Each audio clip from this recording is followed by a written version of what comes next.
Well, June 30 is fast approaching, and with it, we could see a rush of people applying for early access to their super.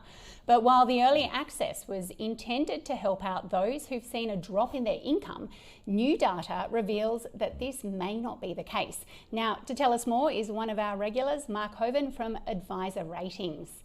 Mark, what's happening here? Well, it's as you described. The statistics are telling a really interesting story about the people who are drawing money out and how they're spending it.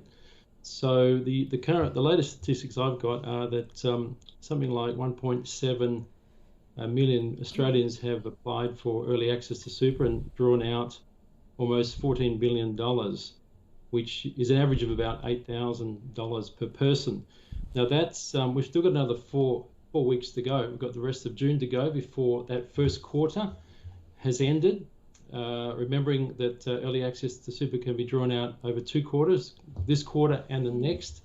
We're already running ahead of the original Treasury estimates, who said that over the entire 6-month period, they anticipated $27 billion to be drawn out by around 1.3 million Australians. So we've already had more Australians draw it out in the first 2 months of the 6-month program, and in terms of total dollars, running well ahead, I think, of forecasts. So that's the withdrawal story. What's been interesting has been, and I think more surveys and studies will emerge on the nature of the people who are drawing money out and what they're doing with it. But these are some of the statistics that I have. And it was a really interesting study or analysis released by Ilion and a division of Accenture this week. Some really stunning statistics. So I just sort of talk to those for a second, and then we can reflect on that. They looked at the spending patterns of 13,000 people who had taken out early access to super recently. So they looked at their spending patterns in the 2 weeks following receiving that money, compared with the average spending patterns on a typical fortnight going back, many months. So this is looking inside people's bank accounts to see where they spent their money. Interestingly, 40% of people who took out the early access super experienced no drop in income to begin with, either because their pay levels didn't fall or they were supported by receiving government payments like JobKeeper. Now, if you recall that there is actually an eligibility test about whether you can draw out super. You've actually got to have lost your job, been made redundant, or be on some kind of job seeker program before you're even allowed to access the money. So that was really interesting. Maybe the eligibility tests need to be tighter going forward. And then for the people who did actually draw that money out, they saw a tripling in their spending on average, and 64% of that was on non-discretionary spending. On discretionary spending, entertainment, cafes, restaurants, personal care. I don't think that's the intention of the early access to super program.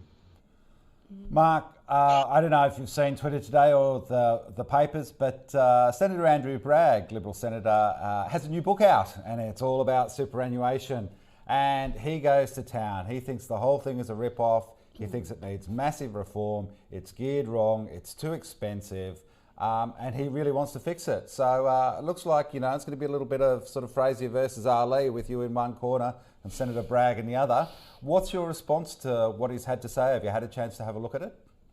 I've only had a very brief look at it, Simon, thanks. Well, it's unsurprising with, a politician, obviously, having a go at super. This industry has been tinkered with for so many years. It's also unsurprising as we head into the release of the findings into the study into the Australian retirement system, a report due out from an independent panel to be delivered to Treasury next month. So I suspect we'll see more of these types of things. Simon, people opining on how the system should change in advance of the report. But he does raise lots of different points. Shall we tackle a few of those? Oh, look, I think we might leave you for the long weekend to read the Senator's book, and then we can come back and have a chat about it the next week or two. Thanks for your time, Mark. Always great to have you on the show. Okay, thanks.